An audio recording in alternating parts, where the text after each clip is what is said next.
Hello students, welcome to my educational platform Anubhav coaching classes. तो कैसे आप लोग फिलहाल अच्छे में होंगे, मस्ती में होंगे और पढ़ाई को बिंदास तरीके से कर रहे होंगे स्टूडेंट। तो स्टूडेंट, जैसा कि हम जानते हैं कि हमारे छोटे से प्लेटफॉर्म के माध्यम से, अपने छोटे से परिवार के माध्यम से आप लोग की क्लास 10th की बेस्ट स्ट्रेटजी के साथ प्रिपरेशन कराई जा रही है। उसी के लिए मैं लेकर आ चुका हूँ छोटा सेशन।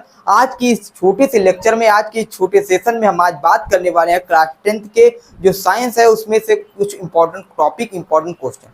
ठीक, तो जो बच्चे नहीं जुड़े हमारे प्लेटफॉर्म के माध्यम से, हमारे चैनल के माध्यम से, तो उन बच्चों से मेरी एक ही गुजारिश है कि इस प्लेटफॉर्म के माध्यम से जुड़ जाए अपनी बेस्ट स्ट्रेटजी के लिए, अपनी प्रिपरेशन के लिए। ठीक, तो जो बच्चे नहीं जुड़े हैं, चैनल को नहीं सब्सक्राइब कर रखा और बेल आइकन को नहीं दबाया, तो पहले चैनल को सब्सक्राइब करके बेल आइकन को दबा करके हमारे इस प्लेटफॉर्म, हमारे परिवार के साथ जुड़ जाए अपने छोटे से चैनल, छोटे से परिवार के माध्यम से। ठीक, तो मैं उम्मीद करता हूँ इतना आप लोग को समझ में आओ, और हाँ, आप इस वीडियो सेशन को अपने दोस्तों के पास भी शेयर कर दीजिएगा। आज हम बात करेंगे, जैसा कि हमने पिछले सेशन में हमने सारे सब्जेक्ट के लिए प्लेलिस्ट बना दिया है। आप जाके अपने प्लेलिस्ट में सारे इंपॉर्टेंट क्वेश्चन जो भी जिस चैप्टर से, जिस सब्जेक्ट से हैं, उनके सारे प्लेलिस्ट में मिल जाएंगे। जो नहीं देखा पिछले रिकॉर्डेड कोर्स, ठीक, रिकॉर्डेड वीडियो जो आप लोगों ने नहीं देखा, जाके प्लेलिस्ट में आप देख सकते हैं। उसके बाद हम बात करेंगे आज इसमें जो साइंस का जीव विज्ञान है, जीव विज्ञान टॉपिक में आज हम बात करेंगे इंपॉर्टेंट क्वेश्चन के बारे में। तो आज क्वेश्चन के बारे में बात करने वाले हैं। तो जीव विज्ञान यानी विज्ञान जो है वो तीन पार्ट हमने पिछले सेशन बताया था।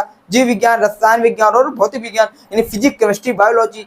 फिजिक्स में क्या होता है हमारा भैया, न्यूमेरिकल आता है। केमिस्ट्री में रिएक्शन आता है। और इसमें क्या होता है, जीव विज्ञान में क्या होता है, जीव विज्ञान में डायग्राम आता है, चित्र आता है। तो चित्र को भी हम बताएंगे, बनाने की ट्रिक भी लेकर आएंगे, आप लोग को बताया जाएगा, कोई दिक्कत नहीं। लेकिन अगर उनको बताने से पहले अगर आप लोग पहले तैयार कर लें तो बहुत ही अच्छा होगा। ठीक, अगर नहीं तैयार कर रखा तैयार कर ले, और जो बच्चों को तैयार है बहुत ही अच्छा है, आप लोग बहुत ही होनहार है, कोई दिक्कत नहीं।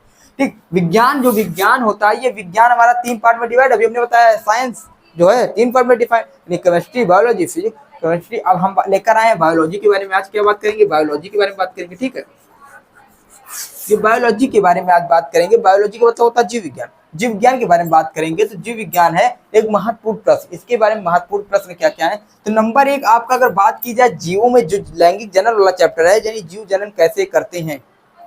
ठीक, एक ही प्रश्न के माध्यम से हम कई प्रश्न बताने का प्रयास करेंगे। बस इसीलिए मैं आप लोगों से गुजारिश है कि आप लोग लास्ट तक जुड़े रहिएगा हमारे प्लेटफॉर्म से। ठीक, हमारे सेशन से लास्ट तक जुड़े रहिएगा। हम एक प्रश्न के माध्यम से अनेक प्रश्न बनाने का प्रयास करेंगे। उसका आंसर अगर लॉन्ग है तो आप खुद तैयार करिएगा, उसको हम तैयार नहीं करा पाएंगे। लेकिन शॉर्ट है, शॉर्ट आंसर और एमसीक्यू हम प्रिपरेशन कराएंगे, आप लोग तैयार करा देंगे, कोई दिक्कत नहीं, बस आपके माइंड में चला जाएगा। लेकिन लॉन्ग को जब तक आप हाथ पैर नहीं डुलाएंगे तब तक नहीं होगा कुछ। ठीक, यानी कुछ भी आपको भी करना है।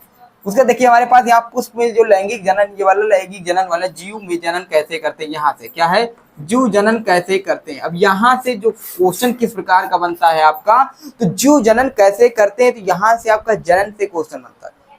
ठीक, यानी पौधों में लैंगिक जनन। अब पौधों में लैंगिक जनन का डायग्राम आता है, जैसे हमारे पास प्रश्न लिखा है, पुष्प का नामांकित चित्र बनाइए, यानी पुष्प है उसका नामांकित चित्र बनाना है।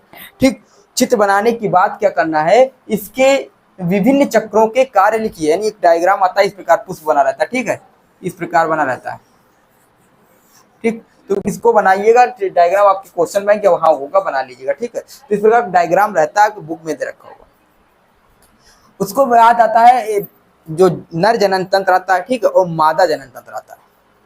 नर जनन तंत्र, मादा जनन तंत्र, जनसंख्या के रोकथाम के उपाय, इस प्रकार कुछ इंपॉर्टेंट टॉपिक हम लेकर आएंगे इस चैप्टर को। वन शॉट एक बना देंगे वीडियो कि वन शॉट पेपर से एग्जाम से पहले पूरा चैप्टर का वन शॉट हम करा देंगे, कोई दिक्कत नहीं। पीडीएफ के माध्यम से आपका वन शॉट क्लियर कराएंगे इसी चैनल के माध्यम से, इसी सेशन। ठीक, तो जीव जनन कैसे करते हैं, जीवों के जनन के बारे में आपका मोस्ट इंपॉर्टेंट यहाँ से आता है क्वेश्चन। ठीक, 8वां चैप्टर। उसके बाद हमारा मानव मस्तिष्क जो है, नियंत्रण एवं समन्वय, एक आनुवंशिकता वाला चैप्टर है। आनुवंशिकता में आपके मेंडल के नियम आ जाते हैं, यही है इंपॉर्टेंट क्वेश्चन। आनुवंशिकता में क्या होता है, मेंडल का नियम आ जाता है। ठीक है, वहां तैयार करिएगा, उसके बाद कुछ नहीं। मानव मस्तिष्क का नामांकित चित्र तैयार करना है भैया। दूसरा चैप्टर जो है नियंत्रण एवं समन्वय, दूसरा चैप्टर हमारे पास दे रखा है नियंत्रण एवं समन्वय। वहां से आपका क्या आता है, मानव मस्तिष्क। ठीक, मानव मस्तिष्क का नामांकित चित्र तैयार करिए, बनाइए तथा संक्षिप्त में वर्णन कीजिए। अब इसके साथ साथ यहाँ से मानव मस्तिष्क तैयार करना है, एक आता है न्यूरॉन। क्या आता है, न्यूरॉन आता है भैया। न्यूरॉन के साथ साथ एक आता है नेफ्रॉन। नाम चेंज मत करिएगा, नाम में आपका कंफ्यूजन होगा।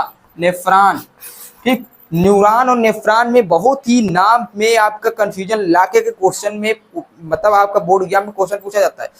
कंफ्यूजिंग जो नाम होता है उससे क्वेश्चन बनता है। न्यूरॉन अलग है, नेफ्रॉन अलग है। नेफ्रॉन जो है उस उत्सर्जन से मतलब संबंधित है, और न्यूरॉन जो है मस्तिष्क से संबंधित यानी वो वाले चैप्टर में, ठीक, जो आपका जो जड़ की तरह बना रहता है इस तरह, ठीक, चक्र तरह इस टाइप का, वो है न्यूरॉन, ठीक। तो यहाँ से तैयार करिएगा। नेफ्रॉन भी इंपॉर्टेंट है। उसके बाद मनुष्य के उत्सर्जन तंत्र का नामांकित चित्र करिए, यानी उत्सर्जन तंत्र, यहाँ आप बना सकते हैं उत्सर्जन तंत्र या फिर नेफ्रॉन को ही बना सकते हैं, कोई दिक्कत नहीं, ठीक। उत्सर्जन तंत्र, नेफ्रॉन और न्यूरॉन अलग से है, उसको वृक्ष की तरह बनाते हैं, ठीक। उसके बाद मनुष्य के हृदय की क्रिया विधि का सचित्र वर्णन, यानी मनुष्य की हृदय का क्रिया विधि बनाना है, यानी मनुष्य के हृदय के बारे में आपको तैयार करना है, मनुष्य के हृदय का चार्ट बनाना है। यानी आपको देखिए जो डायग्राम बता रहे हैं उनको डायग्राम अभी से तैयार कर लीजिए, क्योंकि एग्जाम से पहले आप डायग्राम नहीं तैयार कर सकते, ठीक। तो अभी अभी आपके पास वक्त है, अभी अगस्त है, सितंबर, अक्टूबर, नवंबर, दिसंबर से पहले आप अगर डायग्राम तैयार कर लेते हैं, उन पर प्रैक्टिस करते हैं, अगर उनको बनाने की प्रैक्टिस करते हैं तो कोई दिक्कत नहीं, ठीक। जिस प्रकार आर्ट की प्रैक्टिस करते हैं, आपसे आधे जितना बच्चों की कला होगा तो बना लेते हैं कला, कोई दिक्कत नहीं, ठीक। उत्सर्जन तक बनाने का प्रैक्टिस करिएगा।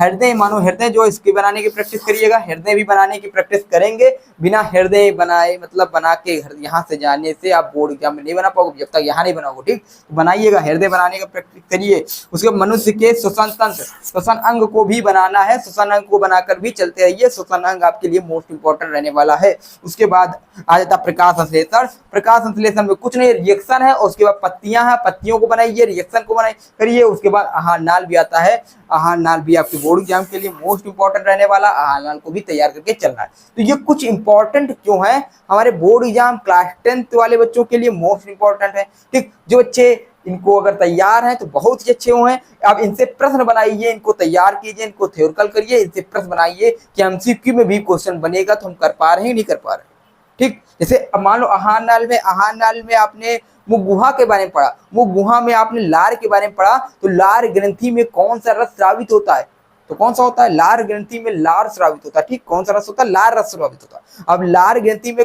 लार में कौन सा एंजाइम पाया जाता है, तो टाइलिन एंजाइम पाया जाता है, ठीक। इस प्रकार आप बनाने का प्रयास कीजिए। जैसे हमारे पास मानव हृदय में कितने वैश्य होते हैं, कितने कोष्ठ होते हैं, तो 4 कोष्ठ होते हैं, ठीक। दायानीले, बायानीले, ठीक, दायालिन, बायालिन, ठीक। और जो होता है और भी इसी प्रकार क्वेश्चन बन सकते हैं आपकी बोर्ड एग्जाम में। तो देखिएगा जब इनको पढ़ने के बाद अब इनके थ्योरिकल को पढ़िएगा किताब से, तो उनको किताब को पढ़ने के बाद अब उससे क्वेश्चन बनाइएगा, खुद से क्वेश्चन बनाओगे तो खुद से आंसर खुद ही मिलेगा। और क्वेश्चन बनाने के बाद उनकी प्रैक्टिस करिएगा, आंसर पेपर, क्वेश्चन बैंक और अनेक प्रकार माध्यम आपके पास होंगे, उनके करिएगा, ठीक है। तो इस प्रकार से हम प्रिपरेशन को बेस्ट से बेस्ट कर सकते हैं। मैं उम्मीद करता हूँ सभी छात्रों को समझ में आ रहा हो, कोई भी समस्या, कोई भी दिक्कत नहीं रही होगी, ठीक। इस प्रकार हम कर सकते हैं। जैसे हमारे पास मानव मस्तिष्क आ गया, तो मानव मस्तिष्क के बारे में आप पढ़िए, बुक निकालिए, बुक में आप देखिए अच्छे से बकायदा, उसमें आप छोटे छोटे पॉइंट को हाईलाइट करिएगा, बॉक्स बना के आप लोग पेन रखिएगा या फिर पेंसिल रखिएगा, पेंसिल से आप जो मेन पॉइंट है उसको बॉक्स बनाइएगा। बॉक्स बनाने के बाद आप अच्छे से उसको कर सकते हैं, उसको मस्त दिमाग में जाएगा। और जब बार बार पढ़ना पलटो, जो आपने बॉक्स बनाया है उस बॉक्स को आपके दिमाग में जाएगा, और जब वो दिमाग में जाएगा तो आपका रिवीजन होगा।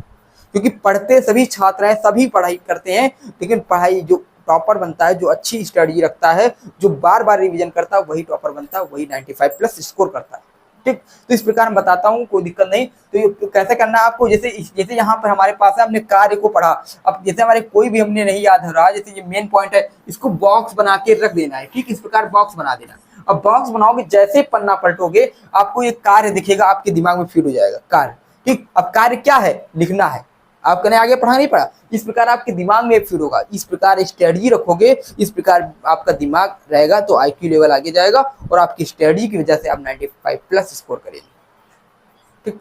तो मैं उम्मीद करता हूँ सभी छात्रों को ये स्ट्रेटजी, ये टिप, ये पॉइंट सभी अच्छे लगे होंगे। जो बच्चे नए हैं, पहले नहीं जुड़े हैं प्लेटफॉर्म से, जुड़ जाइएगा, अभी भी समय है, और आप लोग अपनी स्ट्रेटजी, अपनी तैयारी को अच्छे से करते रहिएगा अपने बोर्ड एग्जाम की, ठीक। तो मैं उम्मीद करता हूँ सबको समझ में आया होगा। जिन छात्रों को नहीं समझ में आया, किसी भी छात्र को कोई समस्या है तो उस समस्या को कमेंट कर दीजिएगा, और हमसे भी रिलेट कोई भी प्रॉब्लम हो, कोई भी समस्या हो तो कमेंट कर दीजिएगा। अगर बोर्ड में कुछ नहीं समझ में आ रहा तो उसको भी कमेंट कर सकते हैं, ठीक। कोई भी दिक्कत, कोई भी प्रॉब्लम, अगर हमसे भी कोई गलतियां हो गई हो, कोई भी, पहले मैं क्षमा चाहूंगा कि अगर कोई गलती हुई तो उसको क्षमा करिएगा। अगर गलती भी हो गई तो आप लोग बताइएगा कौन सी गलती हुई, कौन सी त्रुटियां हुई। तो अगर वो गलती हुई तो आप कमेंट करिएगा, जिससे अगले सेशन में उन गलतियों को, उन मिस्टेक को, उन त्रुटियों को हम करने का ना कर पाए, ठीक। तो आप कमेंट जरूर करिएगा। उसके बाद फिर मिलते हैं अगले वीडियो के साथ, अगले सेशन के साथ। जो बच्चे नए हैं जुड़ जाइएगा, ठीक। फिर मिलते हैं।